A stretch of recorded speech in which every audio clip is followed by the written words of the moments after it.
Hi, everyone. Thank you for taking your time to join this session. This is Srivathsan here.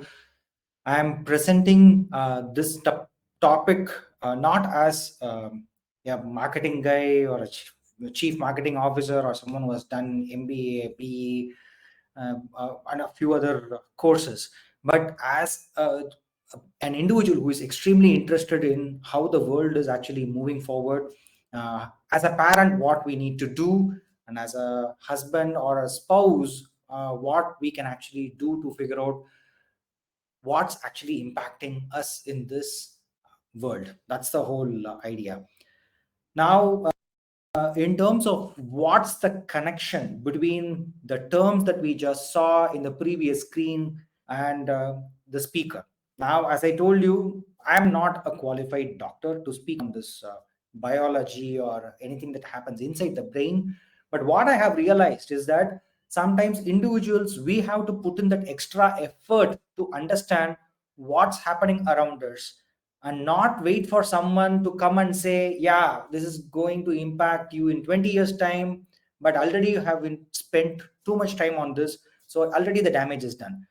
I don't want to do that. Instead, understand what the science is saying, and then present that in a fashion that all of us as individuals can benefit.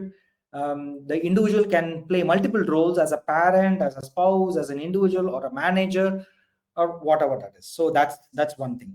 In terms of the topic, why we are actually discussing this topic right now, we are all becoming citizens of a dopamine nation, whether it is India, US, Australia, or anywhere in the world. We are actually becoming citizens of a dopamine nation. And what do I mean by that? We have a problem of plenty. We, as humans, when we evolved from scarcity. We had to find food, we had to work towards it. There was a lot of effort before we could actually enjoy that pleasure that we were actually seeking. But now, click of a button, we get everything that we want. You want to feel happy, it's a click away. You want food, click away. You want to have 5 chocolates, yes, that's possible. 5 pizzas, certainly. So we are actually having problem of plenty, but our wiring inside our head is very different. It's from an era, and it has not it's from an earlier era, and we are yet to evolve. Our wiring is yet to catch up with the digital space at which we are actually moving. So we need to understand what this is all about, and that's the connection that I'm trying to establish in this topic. So someone will come and ask you a question. Yeah, I'm feeling depressed, or I'm actually extremely happy to move and jog. And you will find always perennially enthusiastic folks, highly motivated, and someone who is hallucinating as well, or having schizophrenia kind of symptoms. And what's the common denominator among all of those four aspects? It's dopamine. Now, you might ask a question, what's this dopamine? How does it affect me? In what way the social behavior I have and eating habits that I have is going to impact? Now, before getting on with the other slides that we are going to cover, once again, a disclaimer. Whatever I tell you here is as a concerned individual, a very curious person who wants to understand the science behind a lot of things, mechanics behind a lot of things. So you are at liberty to question my hypothesis or whatever findings I'm presenting here, which are from known sources, well reputed sources. But please consult your doctor and take a judicious decision. I have read a lot of books. People who know me, that I read a lot of books. I have also listened to a lot of podcasts, and these are some of the sources I'm going to use in this presentation. Uh, Before I get on with the science behind uh, how the digital distractions are going to affect us, a simple question is: a noisy environment, will it impact the performance of individuals? The studies have shown it does. In what way? They took a school which was next to a railway track. They divided the classes which were next to the track extremely noisy. As you know, the trains will go by. There is another section of the class of the school which is away from the tracks, less noisy, and they perform the performance of students, and they found a noticeable difference. Now, in this case, railway tracks were causing disturbances. But now look at our own house environment. It can be noisy, there can be commotion, we are getting notifications. Even now when I'm actually doing this session, there is a buzz, some Teams message or Zoom meeting or WhatsApp. Some kind of a noise is coming and preventing us from doing our work. We are not able to focus. We are getting anxious with this. Now, what is the impact of this? We know IQ is going to go down, but how? That's a question that we have to ask. I know everybody is now getting tempted. Now it's 8 p.m. and it's probably your dinner time, or you might have finished your dinner or waiting for your dinner. But now looking at this, I'm sure that you are like tempted to go grab your cake. The interesting part is that when scientists did a study to find out if a person is cognitively engaged and has to use a lot of their cerebral power, which is like trying to remember more than 7 digits or close to 7 digits, they were craving and they took cake. Whereas a person who was asked to memorize 2 digits or 3 digit numbers, they were more keen to pick up fruits. So cognitively intense tasks will prompt you to look at addictive substances or food or anything that is out there in front of you. Now, how does that work? Now everybody is having this fashionable statement saying that, you know what, I get only 3 hours of sleep. I pulled out an all-nighter. I was very busy with a proposal to be submitted. The kids nowadays, they come and party and then say, you know what, I crashed at 2 in the morning, man, yo. So a lot of things are coming up. And now how does that impact? And if the person is not an extrovert and more glued to video gaming, they are awake till 3 in the morning, and how does that affect the fluid intelligence? Studies have shown that poor sleep can actually get your IQ down by minus 13 or 14 points, and which could be borderline deficient. Or with a good sleep, you can actually bump up your IQ levels as well. So that's the thing. But how does that happen? So we will cover all these aspects in bits and pieces, but bear with me for a few more slides in terms of how this is going to pan out. This is a common scene that you actually see. We think we are actually entertaining the team to have a very, very good time by having these sessions of mobile phone sessions with our kids. We jointly play with them, or maybe the spouses have picked up a fight and they don't want to talk to each other, but they have to engage the kid, and somewhere, yeah, fine, let's get on with our digital devices and then do that. This is a common thing, and we are setting the stage for our kids to start moving from one level of dopamine addiction to the next level. When I was in actually traveling by train, this was between Bangalore and Chennai. When I was traveling, I saw a kid actually give a tight slap to a parent. Yes, a tight slap to a parent. It was not the other way around. In India, we are used to this, but the simplest reason was the parents wanted the mobile phone to be kept aside so that the kid can have food. The kid did not want to keep it down. Now that's a clear sign that they enjoy mobile phones more than food, and how the wiring in the kid's brain is getting changed. You recognize this as a problem, but how do you go offer help? You recognize a problem, and if you're helpless, of course you are going to go ask a doctor to come and then attend to it. But as an individual, what are some of the steps that you can actually take? Recognize and act. How do you do that? So this is a common question. Oh my God, I did not even realize my kid is having this habit, or my spouse is having this habit.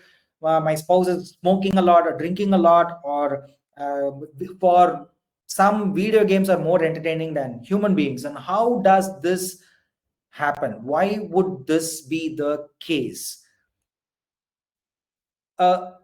if you look at this chart, when somebody has a chocolate, kids these days, for birthday parties or for any function, in at school or in playground or in play area, they are getting loaded with chocolates. Now that's a very harmless thing. Chocolates, yeah, even I have had chocolates, but the catch is this: the minute you taste a chocolate, you want a second one. The simplest reason is that from your normal levels of what's there in your brain in terms of dopamine, it actually gives you a high which goes up by 55%.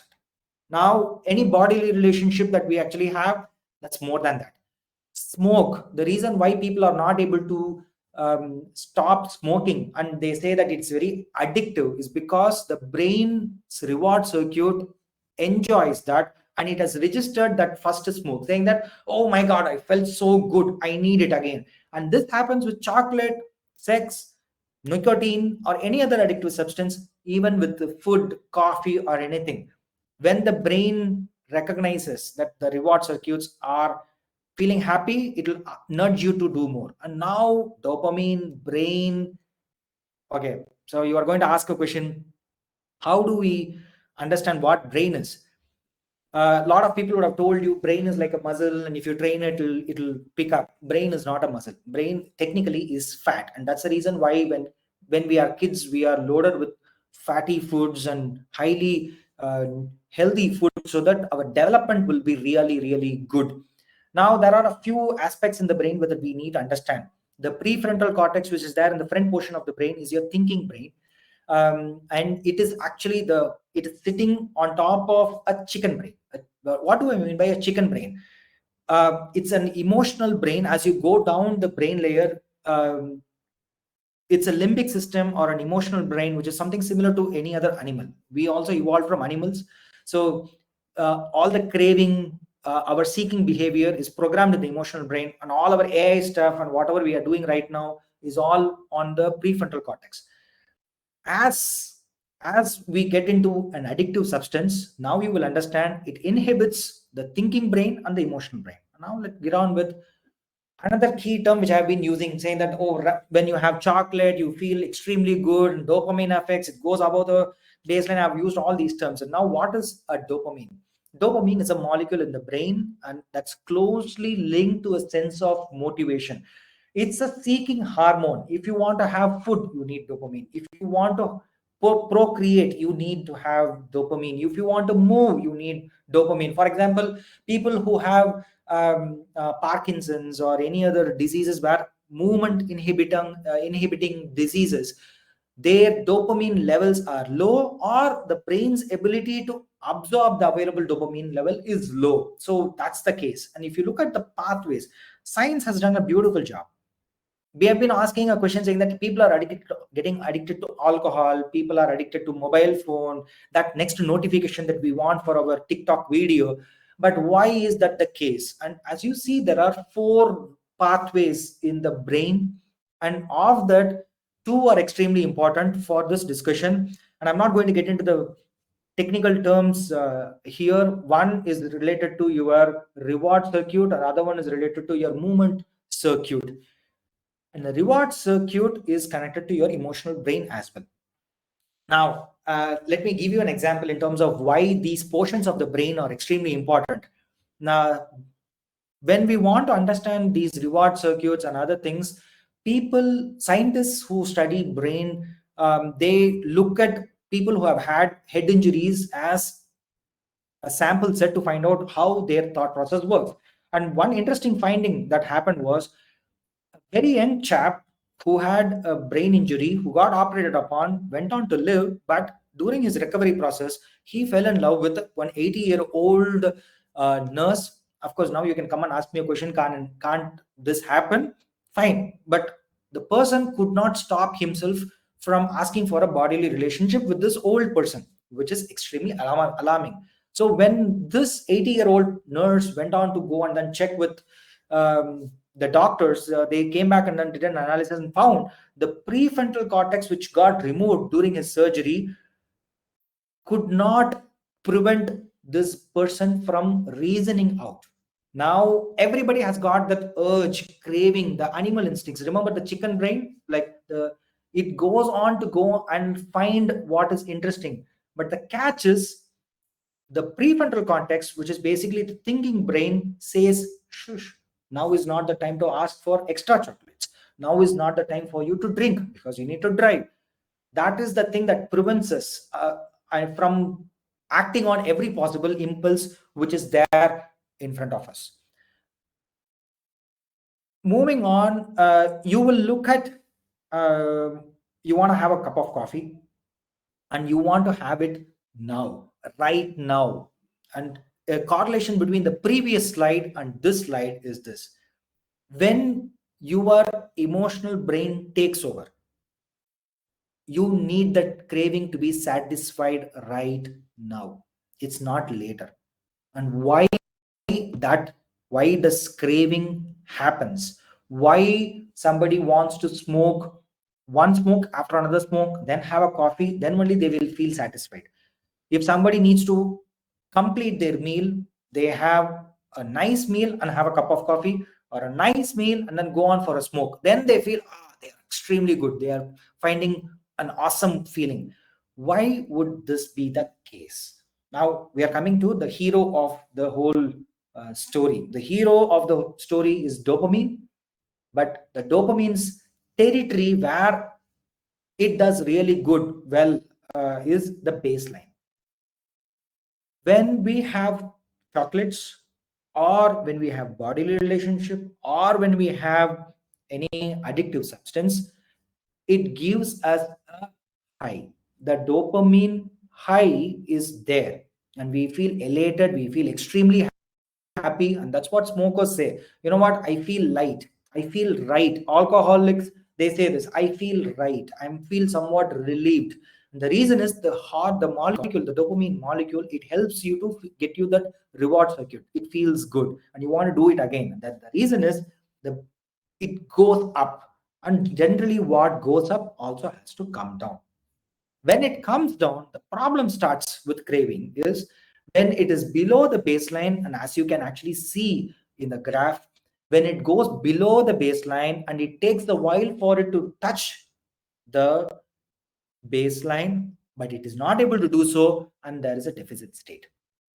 Then what happens? You go on to have the next puff, next smoke, or the next drink, or the next chocolate, or the next TikTok video, or whatever you want to do. Your first post did not get you 50 likes, but the second post got you 100 likes. The third post did not give you the likes. So you feel extremely bad. The hit that you actually got is not working anymore. So you need to constantly do that, use the same substance again and again. And that's where the problem starts. The peaks are no longer going to be the same as the first time. I repeat, the reason why drug dealers, they say it's the first one is on me. Your friends will come and say, hey, this smoke is on me. The reason is the minute you have it the first time, you taste that first time, the hit is so high that you will want to go back and have it again and again. But the unfortunate thing is that with the repeated use, you are not going to get the same high and you will continue to ask for more. Now, how does this happen? I said dopamine comes from walking, running, coffee, anything that you have, chocolate also. So what is the difference between an alcohol or a cocaine or any other material and this normal chocolate? Brain has got a way of releasing dopamine. It's either local or volumetric. When I say, and if it's too confusing, let's break it down. If you do yoga and if you do walking, it's going to release that feel good hormone molecule dopamine, and it's going to be in a localized place. That's local, but it sustains for a longer duration of time. It helps you to maintain the baseline. But when it comes to volumetric stuff, where it's going to be like opening up a floodgate, and it's like a dam opening up, your brain is flushed with it, and you feel overwhelmed and happy and elated. And that's what the drugs do, the addictive substances do. So as much as possible, if we can stay away from it, it will really help. But what works for you what gives you the high need not give me the high the next time, or both of us cannot be compared. It all depends on individual to individual how our brain neural networks are wired. So I'm what is being presented is an averaged out feeling. And one other thing that I want to bring to the notice is that why would somebody want to pick up this habit? First of all, what is the reason? Okay, somebody might say, one of my friends might come back and say, hey, you know what, have the first drink, man, have a smoke, come on, chill. That's one way of looking at it. Somebody might have a very stressful environment at home where the parents are fighting a lot and the kid doesn't know what to do about it. It's always anxious, the brain is completely high alert and wants to look at how to move about this. It can either start from an anxious level where the individual or the environment is actually a problem. The work environment might be anxiety driven, it's highly whatever hostile. They don't feel motivated. It's like feeling, oh my god, what am I doing in life? It go on to do a bad job, and the parents might scold the kid, or you might get a very poor feedback from some of your colleagues and you feel low. All of this will reduce your body budgets. And body budget is a term which I'm borrowing from the book How Emotions Are Made. When your body budgets are going to be low and the brain predicts some kind of a deficiency and it will reallocate energy, you are going to start looking for distraction. And remember the graph that we had, you are going to have that low dopamine level below the baseline, and immediately you will say, okay, let me go and look after a distraction. And immediately you switch on a TV or a popcorn or an ice cream, you go for a smoke or a mobile phone, and when you look for that distraction and you start getting hooked to it, you feel slightly better and you find, oh god, I have found a solution to my problem. If I'm doing poorly in my job, smoke is the answer, I will feel really good. But unfortunately, it is going to crash once again below the baseline and you're going to once again feel anxious, or the craving starts. So it can either start from some of the friends introducing a few habits, or you picking it up on your own, or you are in an environment where you're not motivated or it's anxiety driven. So that's extremely important for us to remember. What's the story so far? Now I have covered a lot. We have spent about a few minutes into this session. Distractions are bad. And why would distractions be bad? Remember the school example, performance. The brain has to focus to get anything done. For me to do this webinar, I have to be focused in speaking to you. If I'm going to be distracted with some of the buses out here, I'm not going to do a good job. So you need to have that focus for us to do really well. It has to be an encouraging environment. At home, if the kids have to do well, or in office, if you want the colleagues to do well, please create a very encouraging environment. Studies have shown that parents who use encouraging words with their kids, they develop better emotional stability. Yeah, an environment which is extremely critical. For example, a family who are struggling to make their ends meet, they will use lot more harsh words than a family which has got sufficient amount of financial strength. And now if that is changed, then there is an improvement. Dopamine is a seeking hormone. Anything you want to do, if you want to listen to this webinar, if you want to drive to your office, you want to move your hands or fingers or anything like that, you need dopamine. It can be used for good, it can be used for bad, because habits can get formed. Brain has got pathways and there is a body budget. The two important pathways are basically one that is used for rewards and reward circuit. The other one is for movement. Body budgets are to ensure that your brain is able to allocate the right resources so that you don't feel anxious. But if you're in an anxious environment, it can draw more of the energy, or your metabolism will change, and that will lead you into search of distractions. And we are living in a overstimulated world, which can be in the form of mobile phone, TikTok video, recognition. How many people turned up for this webinar? How many people are talking really good about me? We are living in an overstimulated world, which includes chocolates, any sweets that we have, any mobile phone, digital devices, smoke, alcohol.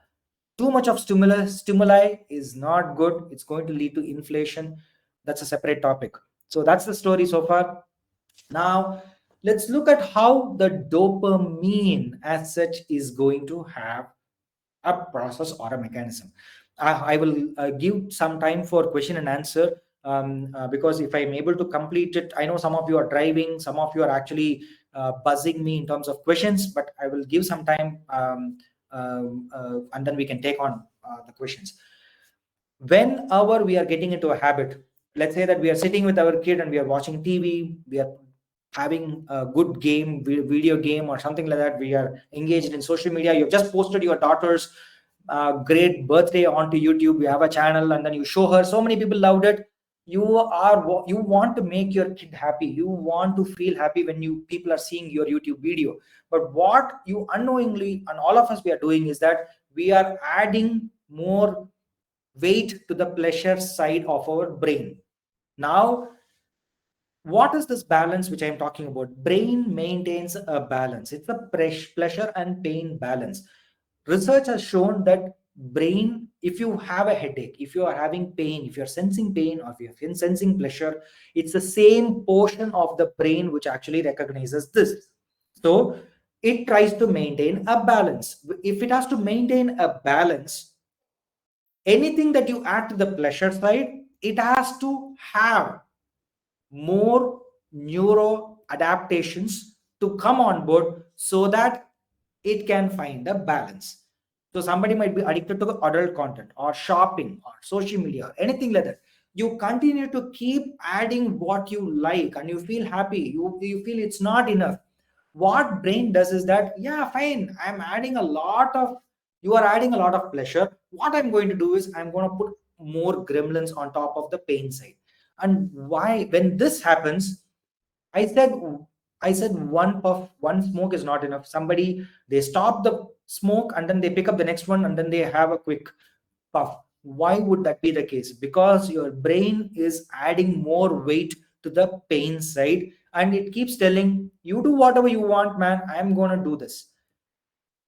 At one point of time, anything that we do, any amount of pleasure seeking mechanism that we do is not going to be enough. We will always feel low. You watch the entire Game of Thrones episode, 13 or 12 episodes, whatever that is, in one night. Yeah, you got that full thrill. You don't want to wait for the next day, but you finished it that night itself. And you are going to say, I got so much of happiness watching this. But unfortunately, what is going to happen the next day is you're going to feel low. The simple thing is your body budget has gone for a toss because you did not sleep well. You have taken too much of dopamine. Next day, even the next day when you watch the same Game of Thrones episode, you are not going to feel happy like the way you did last time. The simplest reason is your brain is trying to balance it and you are getting into an addictive stage. And this can happen with work too. When I was doing the session, one very amazing question which came up was, some people are addicted to work. What happens there? The same problem. For them, it's not mobile phone or gaming or shopping or chocolate. It's work, work, work, work. It's the bonus, bonus, bonus. Dollar figure, dollar figure, dollar figure. That's what gives them the high. But unfortunately, they are going to get into this addiction habit. So balance remembers, as I said, the same portion in the brain is going to remember the pain and the pleasure, and it is going to prompt. And now, if you take this rat example, the rat was, I'm not going to get into the every part of it, but the essence from this is brain, the balance remembers that you need to get that stimuli. So this rat was trained to get a cocaine injection whenever the light was on. The rat got into this habit. It was anticipating that the light is going to go on next time after pressing the button. Awesome, is going to get it. That mere anticipation of going to get that cocaine, or the anticipation of getting that bonus, anticipation of getting that text message or a like or a repost for your social post, if it doesn't happen, the dopamine crashes below the baseline. It's not only when you have a substance that it starts going up and down, the mere anticipation, the mere stimuli.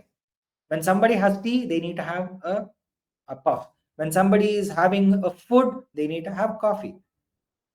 So when somebody wants to complete their meal, they need to end it with a wine. One there is a connection between one thing that you do and the other hit that you're expecting. And let's say that you take the coffee away, people are going to feel cranky that morning. The reason is you are expecting a coffee, but it doesn't come, and there's going to be an impact. So once again, just to recollect what we discussed earlier, substances will give you high.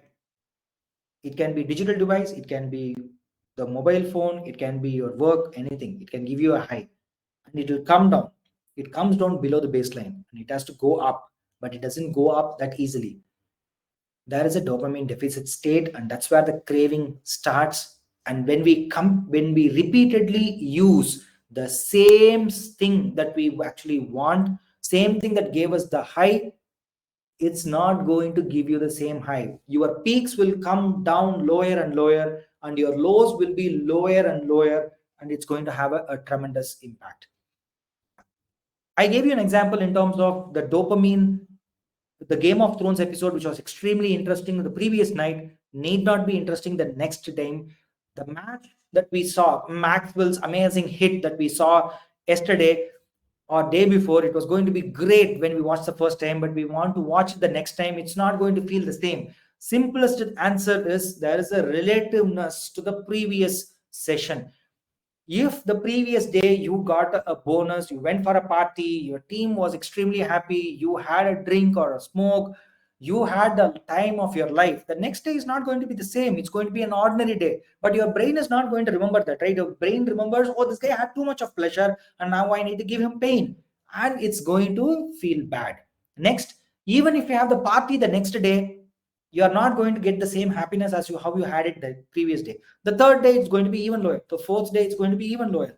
So the peak that you actually want is dependent on the relativeness also. Now what's the story so far? Brain maintains a balance. There is always a pleasure side and a pain side. It tries to balance. Baseline, any addictive drug will give you a high or a spike, and their lows can be lower, so we have to watch out. Why we crave? The dopamine is below the baseline and there is a deficient state, and you start to fill that gap by going after that. One thing which I have covered without having a slide, but I covered in some of my sentences, is layering is not recommended. What do I mean by layering? You got your bonus, you are extremely happy, you went for a party, your team is appreciating you, everybody is celebrating, saying that, oh my god, you are the best person in the world, awesome. Or you have a morning coffee, you go to gym, you listen to music while gymming, you have food, you have ice cream, all in one cycle. Now you are adding one dopamine peak to the other one, layering is happening, and that's not going to be helpful, because the next day is not going to be helpful. And studies have shown that you are going to stop enjoying what you're doing. Let's say somebody is extremely happy with working out, it's better for them not to listen to music. It's they do it without the music, it will be really helpful. If you like food, have food, but don't add up with another thing like a smoke or a drink.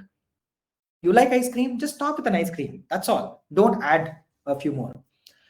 How high you feel is dependent on the previous days, so relativeness comes into picture. So that's the story so far. Now, how to get out of the addictive habits? Now you might ask a question, I get a lot of pleasure by reading books, is that bad? A definition of getting into an addictive habit is you have a very narrow definition of what you enjoy. If you are going to like only reading books but not looking at people, not talking to them, or not eating, or not going to school or anything like that, it's bad. You need to have a balance.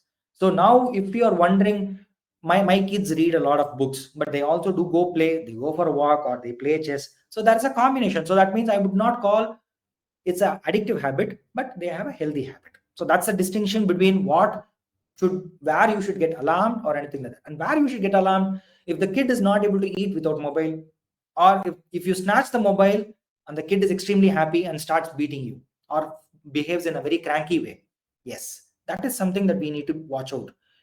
And it's the same case with the adults also. If they don't smoke, they have a problem.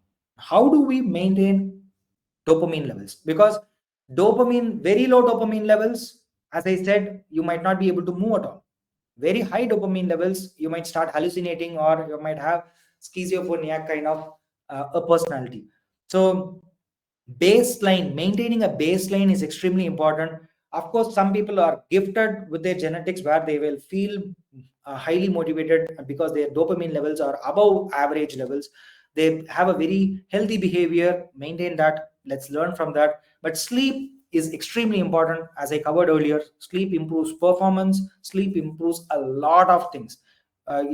For me, it solves a lot of problems too. Sleep is important.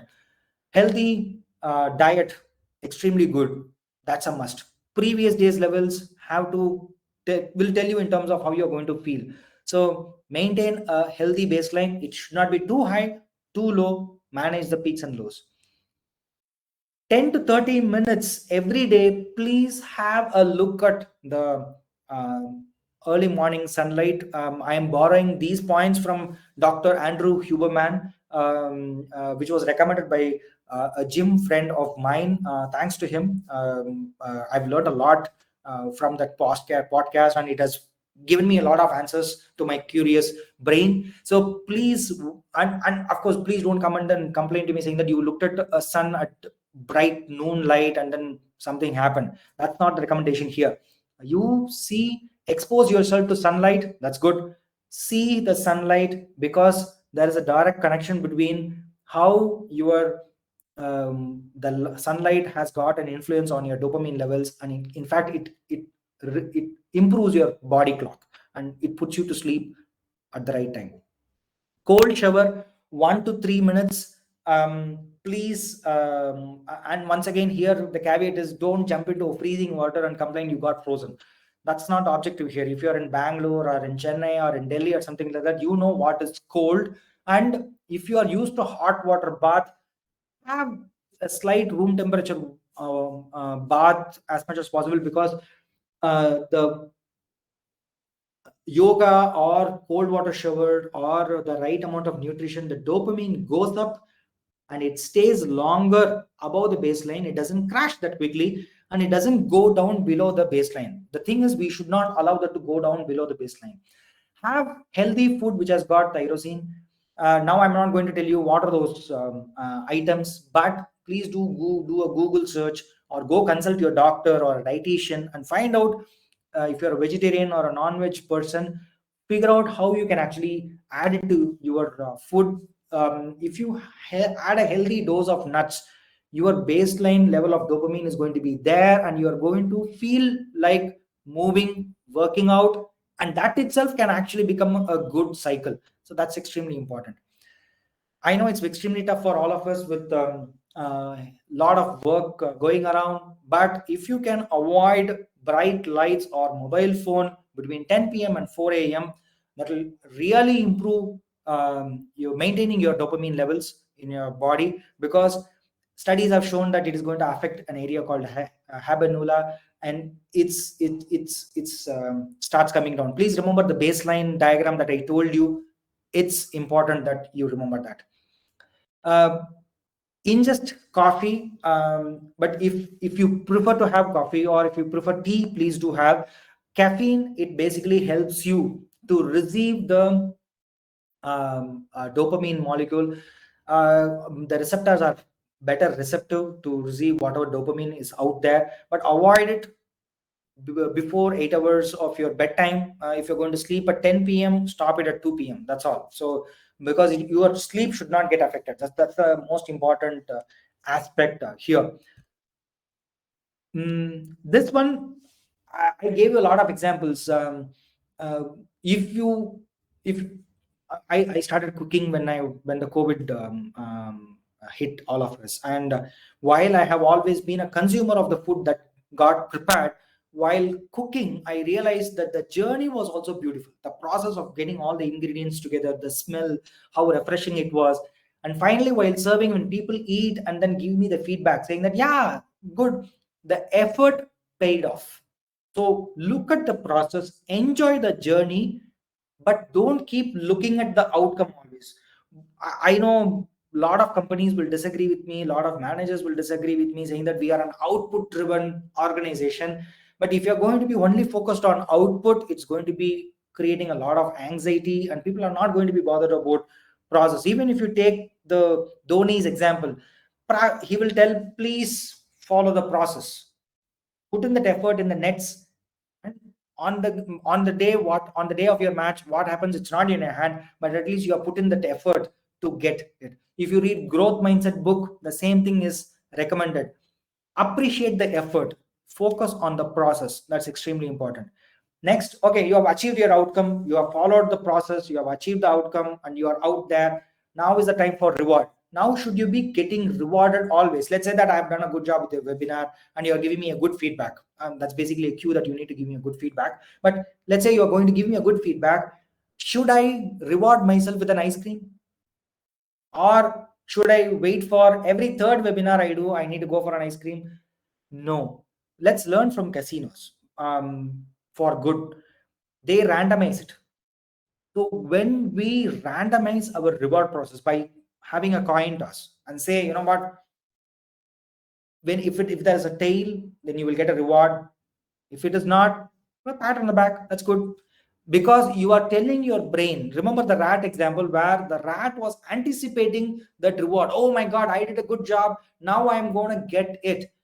If it doesn't happen, it goes down below your baseline. So the good thing is you you don't anticipate the reward, randomize it as much as possible. And when I say randomize it, don't say every third Saturday I'm going to get a pizza. That is not random, that is very predictable. Your brain will start recognizing that, and you cannot fool your brain, and it knows. One more thing while talking about it, the managers during the appraisal time now don't use my technique in terms of coin toss and say, oh, Srivathsan, you get a reward, you don't get a reward. Follow the company process out there, but appreciate the inputs, appreciate the process and the outcome. Next important aspect is, do not lie in the whole process. Of course, if you go to Alcoholics Anonymous, they will tell you in the process, lying is not allowed, it's banned. And if you lie, then of course your sponsor will tell you to find some remedial action. Same is the case here as well. Set a goal and walk towards it, you will feel better.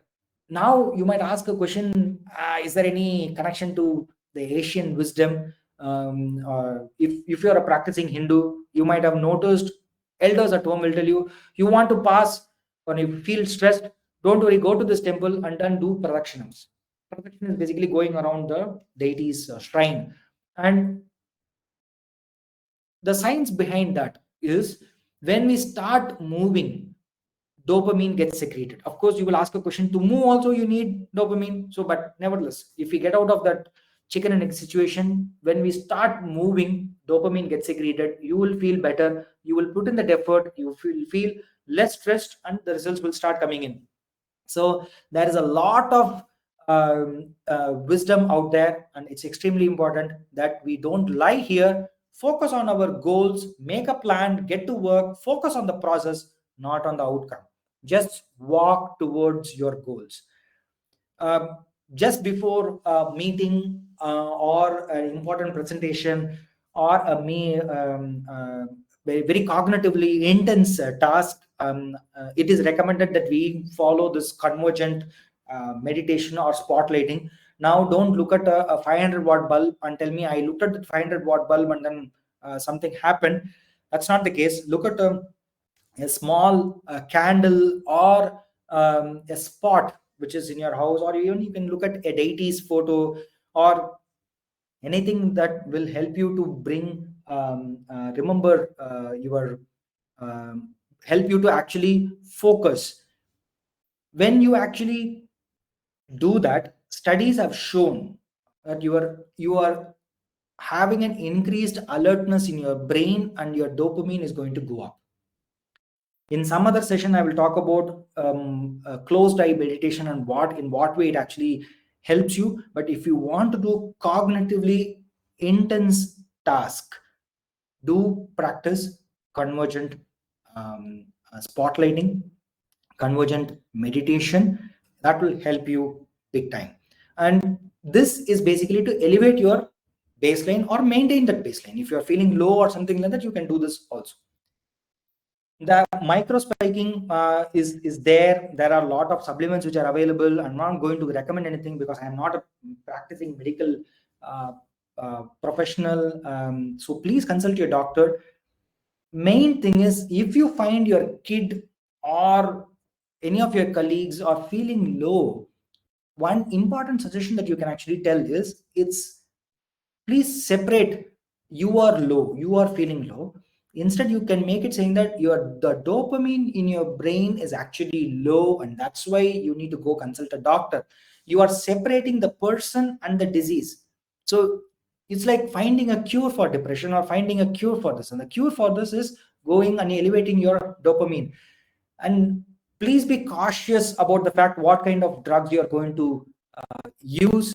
It might be prescribed for people who have ADHD or people who might have hallucination. If the wrong medication is being taken by someone, it can actually become haywire.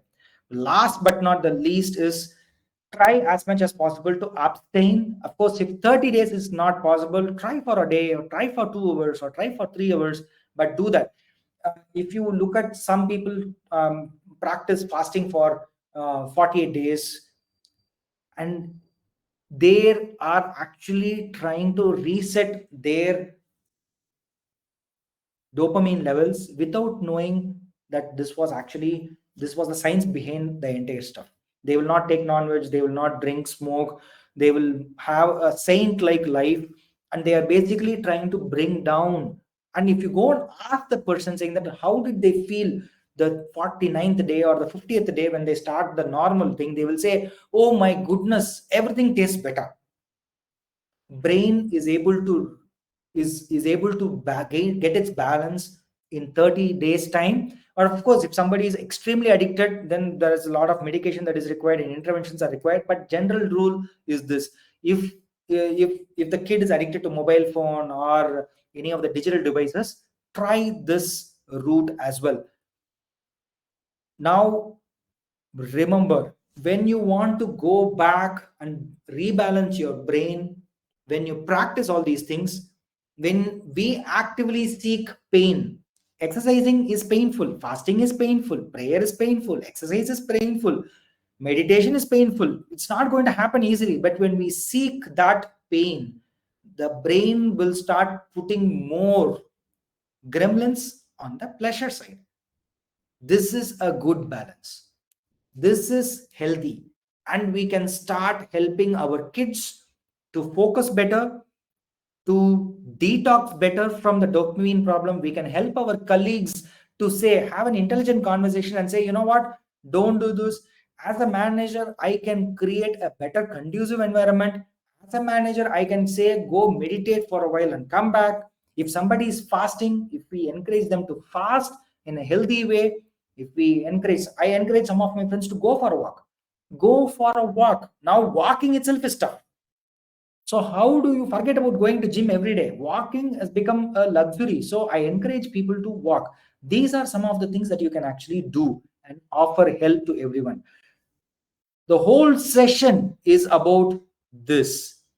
When we have a very conducive, happy, healthy, pleasant family around us, we will feel better. And look at this family. They are not hooked on to the mobile phone like that of the first slide I showed you. They are enjoying nature. They are having a human connect. This is the first step. If all of us are going to be spending 24 by 7 in front of a laptop, not spending time with our kids, I am also guilty of doing that. But if we change that and if we turn that around and we spend more time with our folks, it will be really good. Now, I will take questions. Thank you, everyone.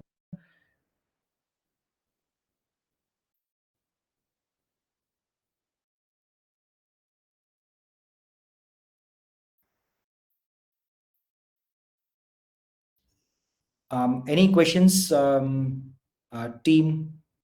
You can send a chat message, or I will be more than happy to answer them.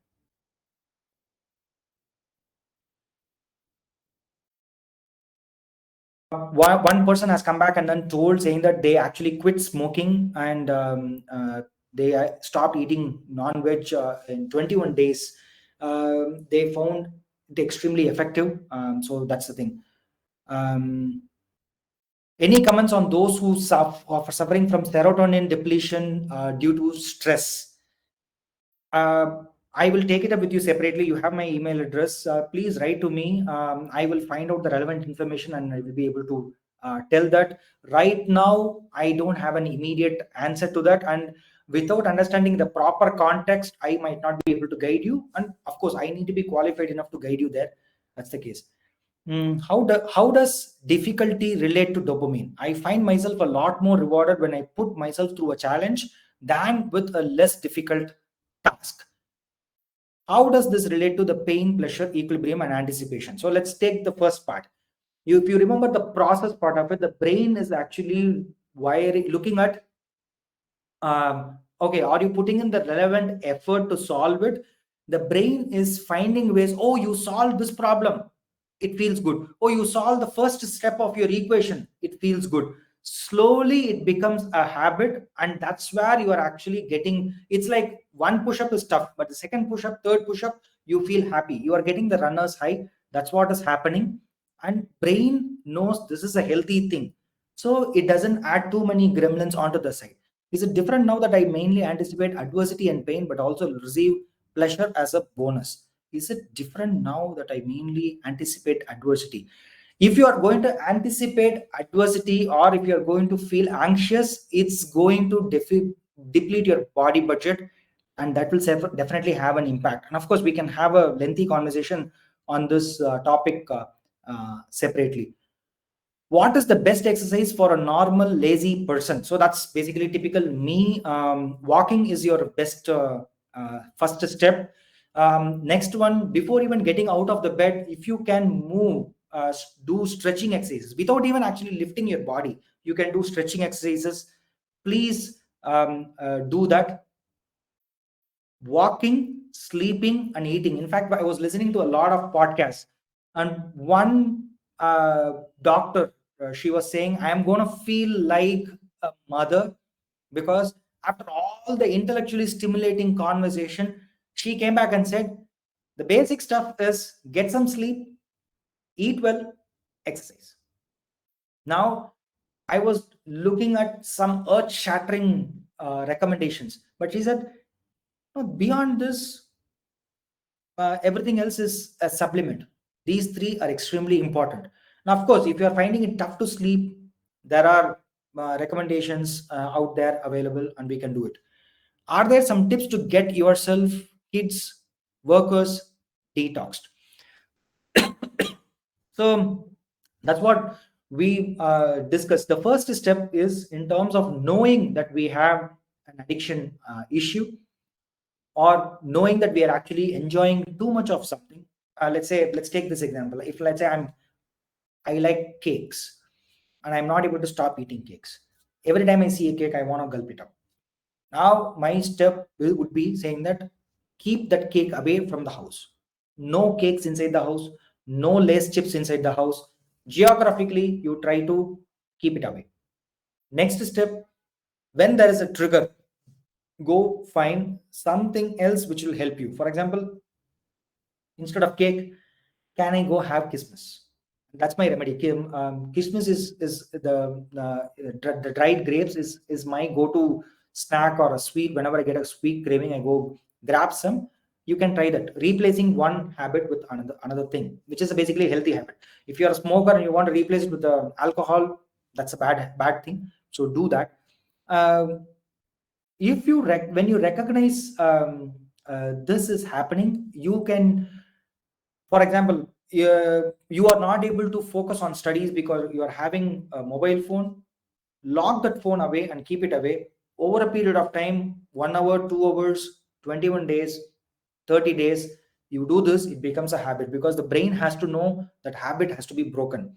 And I would recommend reading you read a book called The Habit. That will also help. And of course, for detoxing, if you have a healthy habit which has been mentioned, meditation, going for an exercise or a walk and getting a dopamine level, not allowing your dopamine to crash below that baseline, that will certainly help. So these are some of the points I have shared. So if I have not answered any of your questions completely, or if you have any follow-up questions, please do pass it on. And I'm not telling this as an expert, but I'm telling this as a person who is extremely keen to know how the dynamics work.